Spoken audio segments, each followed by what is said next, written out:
Ați aerat? Tot?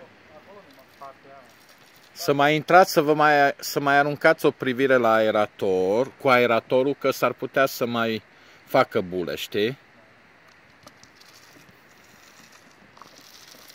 O să trebuiască să mai veniți un pic și mai încolo unul, să vadă de partea de aerare, știi? În caz că aerează un pic mai, adică face bule mai greu, știi? Atunci, eventual mai intrați odată și dați cu aeratorul. Da, dați încă o tură cu aeratorul complet.